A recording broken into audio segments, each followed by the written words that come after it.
Cordiais saudações, meu nome é Fernando e bem-vindos ao meu canal. E hoje eu vou falar sobre este livro aqui, O Islã, a Religião do Futuro, do Said Qutb. Eu li este livro aqui de ontem para hoje, tá? Fiz anotações nele. O livro não tem data, mas pelos fatos aqui aludidos, se trata da época da Guerra Fria, então presumo que este livro foi escrito na década de 1980. Os centros islâmicos do Brasil e também pelo mundo afora, eles têm livros de divulgação, né, de propaganda para distribuir gratuitamente para jovens, para curiosos e tal, né? É um modo de eles fazerem proselitismo. E neste livro aqui, né, qual é a tese central? O Islã, a religião do futuro. Qual é a tese central aqui do livro? A tese central do livro é que ignorem aí o barulho do vizinho, tá? A tese central do livro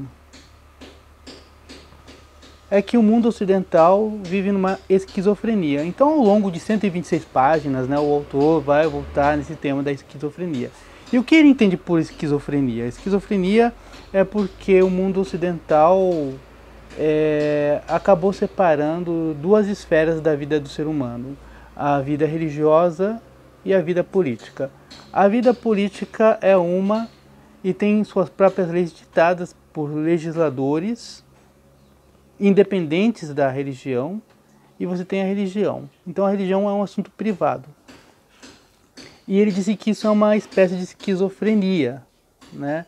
E isso acaba trazendo, ou melhor, trouxe para o mundo ocidental, trouxe muitos males para a vida ocidental e a decadência para a vida ocidental, né? E aí ele vai explicar o porquê e tal, né? E tal. Ele diz assim que quando os homens legislam, né, independente da religião revelada, eles estão tomando o lugar de Deus, porque só Deus poderia legislar dando o Código Civil, Código Penal, ou seja, essas orientações elas deveriam vir da religião revelada. E aí ele dá exemplo, né, que na Torá, lá no Antigo Testamento, Moisés, né, deu as leis, então todo o povo lá no Antigo Testamento seguiam essas leis. Ou seja, não era só a vida religiosa com suas práticas, ritos e cultos, mas havia sim uma legislação, um código civil. E o Islã é uma religião que não se contenta em ser uma religião privada, um assunto interno de cada indivíduo, é um assunto de foro íntimo. O Islã é uma religião globalizadora, totalizante. Então, o Islã, quando vai para algum país, o Islã não se contenta em ser mais uma religião. O Islã não aceita ser assunto de foro íntimo. Então, eles querem crescer, né, os muçulmanos, eles querem ter adeptos, e quando eles crescem, eles querem se impor, né, porque eles acreditam que a religião tem que governar todos os aspectos da vida humana, inclusive a vida política. A vida política ela tem que derivar da religião, a vida política não pode ser independente da religião. E essa é a tese deste livro aqui, Então o mundo ocidental está numa esquizofrenia. Por quê? Porque põe a vida política independente da religião e a religião como assunto íntimo ou de foro íntimo do indivíduo, ok?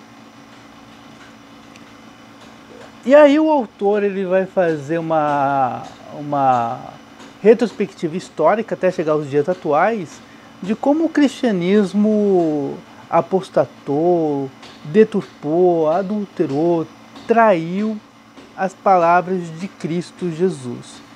E ele disse que o primeiro traidor, e pelo menos ele salienta duas vezes, né, que o primeiro apóstata do cristianismo foi Paulo. Então Paulo, apesar de judeu, ele vê Paulo como um pagão, um adepto da filosofia helênica, e foi ele quem deificou Cristo, né? Aliás, é uma tese, essa tese que o muçulmano põe no livro, Já é uma tese defendida por Nietzsche, né, que Paulo ele foi o verdadeiro anticristo, porque foi Paulo quem deturpou as ideias de Jesus Cristo, tá? Então não é uma ideia nova, isso já se encontra no livro do Nietzsche, o Anticristo, que Paulo é o traidor, né? Paulo, e aí coloca lá, e depois ele vai dizer que dessa apostasia de São Paulo, mais tarde, séculos mais tarde, vai vir Constantino e também vai deturpar toda a religião, né?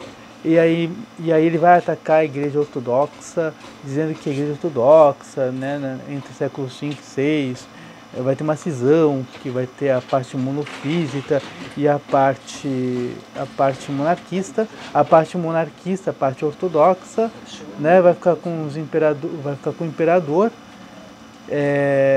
E a disputa entre os jacobitas e a disputa entre os monarquistas, essa disputa vai ser teológica, mas também vai ser uma disputa racial. Infelizmente é verdade, né? Vai ser uma disputa racial. Ele usa o termo racial aqui, o autor, tá? E o autor ele ataca a vida monástica, né? Muitas vezes, e aí eu quero fazer um paralelo, né? De como o protestantismo tem coisas em comum com o Islã. E como o protestantismo pode servir de porta de entrada para o Islã. Por quê? Né? Primeiro porque os protestantes que são hipermoralistas, né?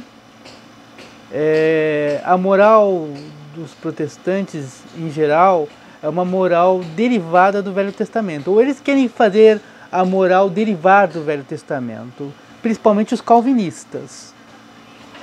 Os protestantes também, né, querem fazer derivar a moral do código do Velho Testamento. Os muçulmanos, tá, eles odeiam a vida monástica, eles atacam os monges, tá? Então aqui o autor diz que a vida monástica ela é antinatural, que a vida monástica ela não trouxe nenhuma virtude. Pelo contrário, a vida monástica ela trouxe luxúria, ela trouxe perversão. A vida monástica ela trouxe devassidão para o mundo ocidental, tá? E aí ele insiste na tese. E essa tese da vida monástica, de atacar a vida monástica, é uma tese que também é aderida pelos protestantes. Eles odeiam a vida monástica. E o autor também fala contra a Eucaristia, né, a presença real. Que o pão e o vinho consagrados por um sacerdote devidamente ordenado, um sacerdote legítimo, aquele pão e vinho se transformam, se transubstanciam, se transmudam no corpo e no sangue de Cristo. E aí ele vai dizer que fizeram muito bem em atacar a Eucaristia, o Lutero, o Zwinglio e o Calvino. Se bem que o Lutero não atacou a Eucaristia, porque ele acreditava na presença real. De forma diferente da Igreja Romana, mas sim, Lutero acreditava na presença real. Que no pão e no vinho estava o corpo e o sangue de Cristo, né? Mas não é o tema, não é o escopo do vídeo. Mas o autor elogia os reformadores por atacarem a Eucaristia. Ou seja, o protestantismo tem algo em comum com os islâmicos, que é o ódio à presença real de Cristo na Eucaristia, né, do seu corpo e sangue verdadeiro, e também essa aversão à vida monástica, né? Então, quando um protestante, isso está acontecendo no Brasil, muitos protestantes, quando entram em contato com a literatura islâmica, eles acabam abandonando o protestantismo, porque eles querem uma moral mais rígida, né? E só o Islã pode dar essa moral rígida que eles querem. Então, os protestantes, eles não gostam de imagens, né? Sejam imagens esculpidas, como no caso da Igreja Romana, e de imagens pintadas, no caso da Igreja Ortodoxa, que são os ícones. Então, os protestantes eles têm muito em comum com o islamismo, né? A aversão a imagens, a aversão ao monasticismo e a aversão à Eucaristia, que é o corpo e sangue de Cristo, né? Que se Jesus fez o pão e vinho, seu corpo e sangue, ele é Deus. Então, o muçulmano não acredita que Jesus é Deus, então já nega aí. Então, quando o protestante que já nega ele acredita que Cristo é Deus, ele nega a Eucaristia, já é uma porta de entrada para o Islã. Tipo, realmente não faz sentido, né? Ele é um profeta, então ele não pode transformar o pão e o vinho em seu corpo e sangue. Isso foi adulteração posterior, né? Como ensina o Islã, né? Então o Islã, ele diz que as desgraças do mundo ocidental vieram da Igreja Ortodoxa e da Igreja Romana através do monasticismo, através do seu culto. Aí depois ele vai falar do mundo ocidental, do poder temporal dos papas, né, de como os papas queriam dominar o mundo todo, explorar os cristãos. E mais tarde o autor aqui vai falar de como os papas perseguiram os cientistas, no caso Galileu, Giordano Bruno, né? Se bem que Giordano Bruno não foi só condenado por suas teses de ciência, né? Até porque, assim, a tese científica do Giordano Bruno, né, dos mundos infinitos e tal, não era derivado tanto da observação empírica, mas uma ideia baseada na filosofia, né? Mas ele foi queimado também por blasfemar contra Jesus, a Virgem Maria, enfim, né? Isso o autor aqui não conta. E aí ele vai dizer que o Islã sempre patrocinou a ciência, só que ele conta uma meia-verdade, né? Ele não conta a verdade integral. A verdade integral é que os muçulmanos que lá no início do Islã apoiaram a ciência eram os mutazilitas, e que os muçulmanos sunitas deram fim, acabaram com os mutazilitas no século XI, século XII, eles acabaram, tá? Então esses islâmicos que o autor fala, eles ajudaram a ciência e contribuíram com a ciência, eram os mutazilitas, que esses muçulmanos sunitas acabaram, mas isso ele não conta, né? Por que será? Bom, e aí ele disse que foi havendo uma, né, por causa dessa por causa que a igreja atacou a ciência, os cientistas começaram a se separar da igreja, a criar um mundo à parte. Então os cientistas entenderam, se a igreja é inimiga da ciência, a gente tem que abandonar a religião e viver do modo ateu, do modo materialista, e a religião segue seu caminho. E foi havendo uma separação, né? Até chegar aos dias atuais, né? Vai falar, né, do iluminismo, etc. e tal. E aí tem um capítulo do livro que ele vai recorrer a duas autoridades. Uma autoridade científica, que é o Dr. Alex Carrel, e uma autoridade que é um ex-secretário da segurança lá dos Estados Unidos, que é o John Foster Dulles. No caso do Carrel vai chegar à constatação que a sociedade ocidental realmente ela está indo por um mau caminho, né, que embora haja um progresso, esse progresso não trouxe uma vida plena, já que muitos homens acabaram adquirindo doenças não só somáticas, mas doenças mentais, por causa do modo de produção, pela vida industrial que nós temos, né? Então, ou seja, o nosso modo de vida industrial não produziu pessoas felizes, pelo contrário, produziu pessoas doentes mentais, e que o Alex Carrel ele queria uma solução para acabar com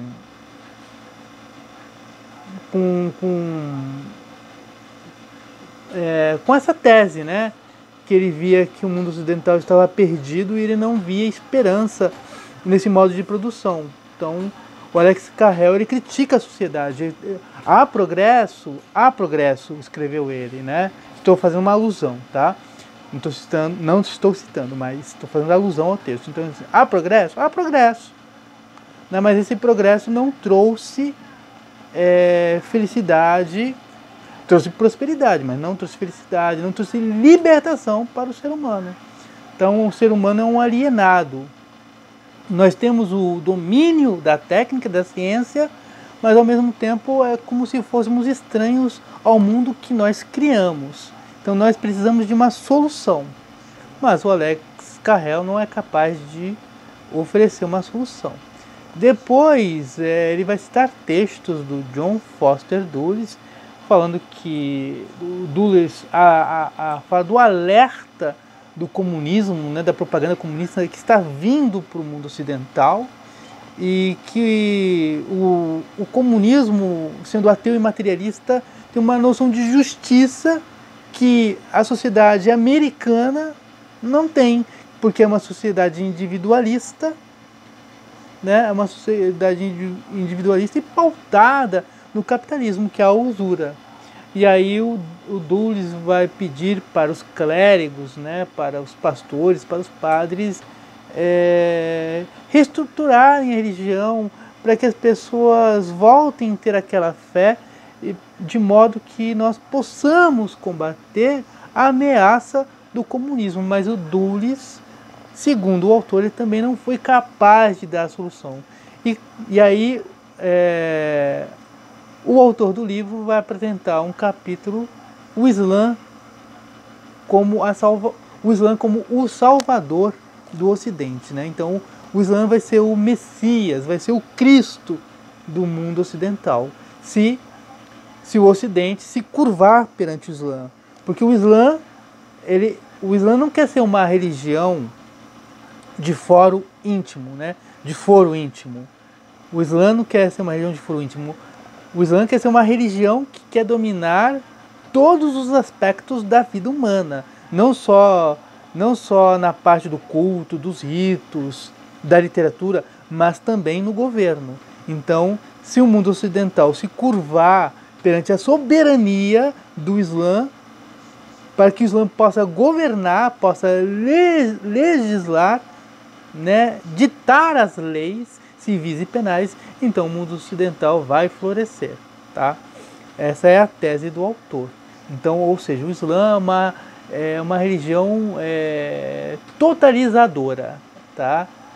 Então não se engane quem pensa, o Islã é uma religião de paz, o Islã só quer viver a vidinha deles, né? Os muçulmanos só querem ter sua religião, fazer seus ritos, adorar o seu Deus, é só isso que eles querem. Não, os muçulmanos não querem isso, eles querem dominar a sociedade através da religião e fazer com que a religião crie uma nova sociedade, e que essa sociedade vai ser dirigida não mais pelas leis civis e penais, que são independentes da religião, mas agora, né, eles querem uma sociedade que vai ser dirigida diretamente por Deus, uma sociedade teocrática, onde o Código Civil, o Código Penal vão derivar do Alcorão.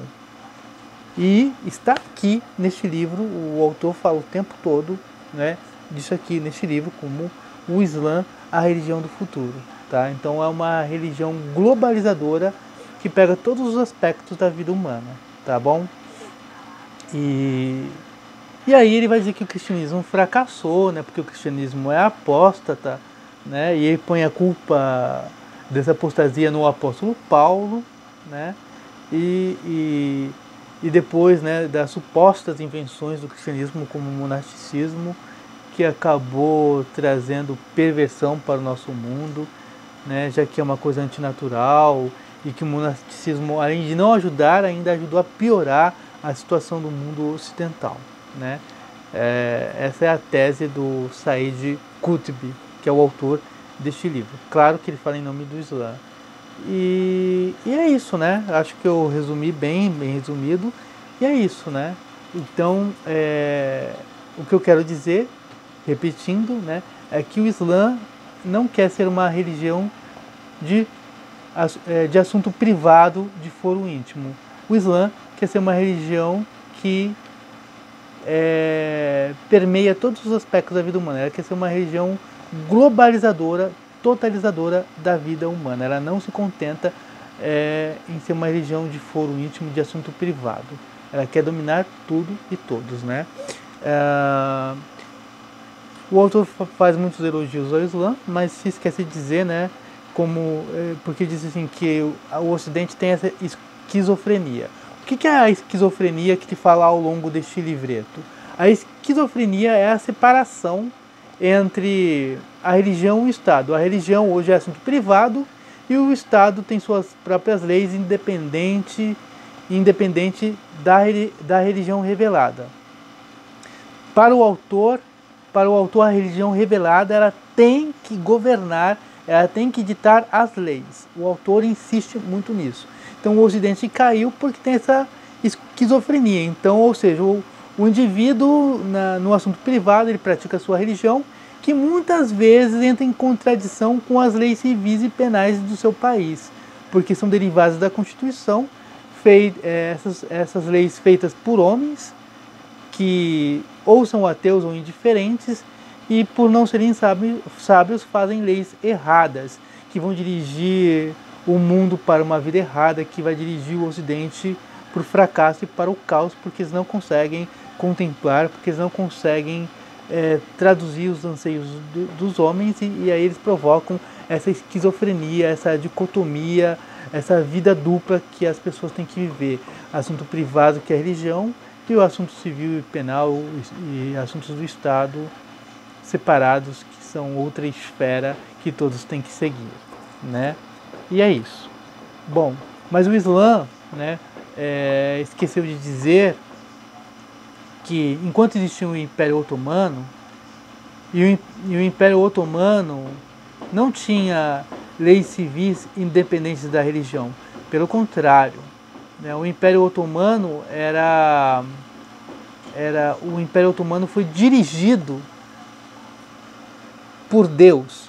O Império Otomano foi dirigido por leis religiosas. E essas leis religiosas culminaram em perseguição aos cristãos ortodoxos,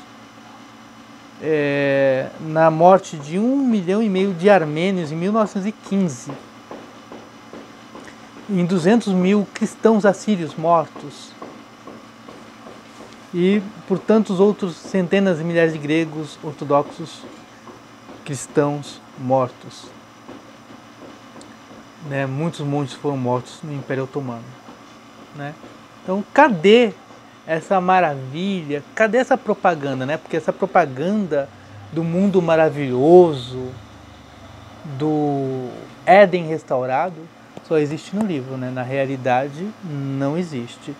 Bom, tá aí, né, a minha resenha, as minhas considerações sobre este livro, sobre a minha compreensão do Islã, tá? E, mais uma coisa muito importante. O autor fala aqui, né, do homem branco, blá blá blá, e diz que os homens brancos não querem o Islã, né? Então ele acusa nas entrelinhas que o mundo ocidental é racista. Então não aceita o Islã porque o Islã não é a religião do homem branco, né? Então assim é uma tática muito desonesta, ainda usada hoje em dia pelos muçulmanos. Eles confundem propositadamente etnia, raça, né? Ele usa o termo raça aqui, tá?